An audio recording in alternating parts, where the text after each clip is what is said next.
What's up, guys? It's your boy Alphantasticus, and today we will be reading Trapped in the Video Game The Invisible Invasion again. Last time when we left off, Eric and Jess got captured by Jeffrey, and who is planning to zap them into a black box. Now let's continue. Chapter 17, Game Over.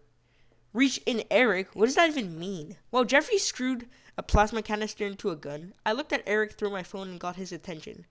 I motioned it towards the screen with my head. He didn't understand. I motioned again, this time longer. He looked where I was pointing with my head and nodded like he got it, even though he for sure still didn't get it. Look at the screen, I mouthed. Eric squinted at me, squinted at the screen, squinted at me again, then suddenly whipped his head back at the screen. He stared at it for a while and then gave me a weird look. I shrugged and looked at Mr. Gregory. He glanced up from his computer and nodded ever so slightly. Okay, I'm all set, Alistair, Jeffrey said after he'd finished connecting the plasma gun to the black box. Start the software. He turned his attention to me. Anything you'd like us to tell your parents when you're gone? I'd say just try it, I replied as I looked in Eric's direction while making a little reaching motion. Try it? Jeffrey tilted his head. Try to find you mean? Wouldn't be my choice for last words, but who am I to judge? Where? He fired up the plasma gun and pointed it at me. Eric! I yelled. Now! With nothing to lose, Eric ran for the computer screen. Jeffrey chuckled. You're stuck in this room, he said, so feel free to.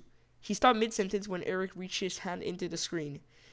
Eric's hand didn't go through the screen like I'd expected. It actually went into the video game world. When Eric reached into the screen, a massive shadow fell over the tiny island. Whoa! Eric said. How are you doing that? Jeffrey shouted as he adjusted his aim from me to Eric. Bring your hand down, Mr. Gregory instructed. As soon as Eric did, a giant hand appeared on the screen. He brought his hand all the way down on top of the squirming mountain of rats. Gross! He pulled his hand back out, which scooped about 1,000 rodents from the island into the lab. What's going on? Jeffrey shouted while backing up. Mr. Gregory did a little whistle through his teeth and pointed at Jeffrey.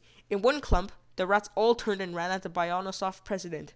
Oh! Jeffrey tried to run away, but he couldn't get 2 steps before the sandy rodents covered him from head to toe.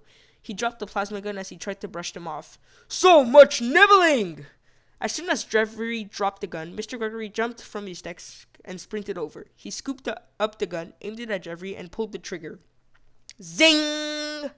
In an instant, Jeffrey and every last rat disappeared. A small screen on the black box flickered on and revealed Jeffrey running around in darkness with a mass of rodents chasing him.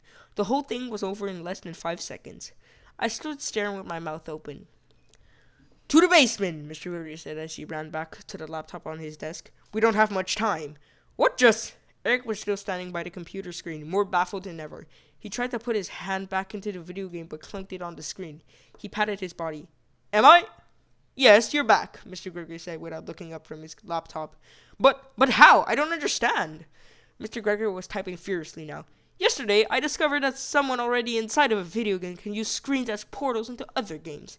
But, this is the important thing, the portals only work one way. So, if you go halfway in and pull yourself back out, you break everything and come back to real life. In theory, it's the perfect way to rescue Mark.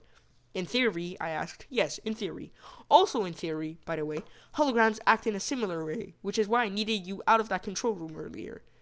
So you were never trying to put us into a black box? Eric asked. Mr. Gregory shook his head. I had no idea Bionosoft was testing on innocent people without permission. Once I found out what had happened, I felt like it was my responsibility to fix things, no matter what. I looked down to see Jeffrey's phone at my feet. I picked it up and turned it on. Oh, no. No. Please, no. Mr. Gregory?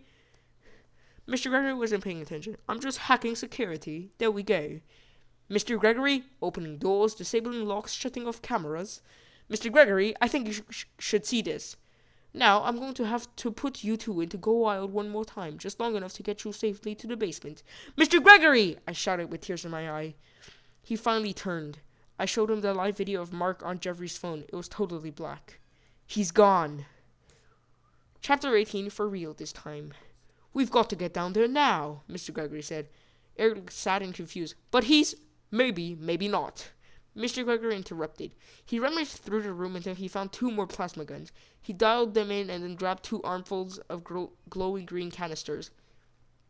Here, he said as he handed them to me and Eric. If you see any security guards, blast them into a black box. So, just like a real life video game? Eric asked, trying to hide his excitement. Except we can die for real this time, I chimed in. Mr. Gregory threw his laptop bag over his shoulder and loaded his plasma gun. Right, so be careful, he said as he opened the door and walked right into 2 security guards. Whoa, one of them said while fumbling with his gun. Zing! Eric blasted him. The other one for his radio while ducking and rolling for cover. Zing! I missed. We need backup on floor 4, he said. The 2, zing! Mr. Gregory zapped him. Let's move, he yelled. We sprinted for the stairs at the far end of the hallway. What do you guys think of maybe taking the elevators? Eric asked, huffing and puffing as we reached near the stairs. Mr. Gregory shook his head, reached for the stairwell doorknob, then changed his mind in a hurry when he looked through the window. I think that's a great idea, Mr. Gregory said, wedging a stop under the door. I peeked through the window myself to see 5 security guys running toward us. I raced across the hall and pressed the elevator button. Bam! Bam! The security guys put their weight into the door as the elevator arrived. Ding! We piled in, pressed B3 for the lowest basement level, and clicked the door close button over and over again. Click, click, click, click. The doors weren't closing. Why did they put these buttons in elevators if they don't work? I yelled. Click, click, click, click. Bam! The security guys broke through as the elevator door started to close. One of them got a shot off. Crack! The bullet hit the back of the elevator right between me and Eric. The door finally shut before anyone else could fire. Our rest lasted for just a moment, though, because 2 floors down, ding! The doors reopened to reveal 2 security guards with their weapons drawn. Zing! Zing!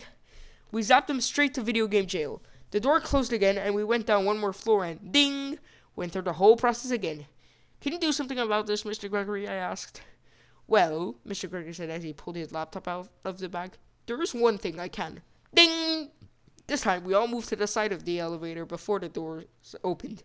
3 security guys ran in without seeing all of us pressed up against the wall. Zing! Eric hit his guy. Zing! Mr. Gregory hit his guy. Zing! I missed my guy. Again. You! He yelled. It was the big bearded pirate guard from earlier. This time, in addition to his eye gauze patch, he also sported a bandage covering his whole head from the taser incident. He'd apparently learned his lesson because he was no longer messing around with a taser. His gun was drawn. Crack! With no time to reload his plasma gun, Mr. Gregory threw it at the guy's head. The gun hit him square in the face, causing him to stumble backwards, whack his head against the elevator railing, and get knocked out cold. Okay, Mr. Gregory pulled out his laptop as if nothing had happened. Let's see what we can do about this elevator. After a few clicks, the elevator speaker made a chime sound. That should do it, he said. Sure enough, we made it all the way to B3 without the doors opening again. Let's get Mark! Eric yelled when we stopped moving. Wait, Mr. Gregory said. Let me check one thing first. He typed on his laptop for a few seconds and sighed. He turned the screen around to show us. It was the B3 security camera showing a hallway packed full of security officers. They figured out where we were going. We could just zap them all, right? Eric asked. Mr. Gregory looked at the 3 remaining plasma canisters. Nope. Well, then we can sneak past them and go wild. Mr. Gregory pointed out security officers wearing go wild goggles.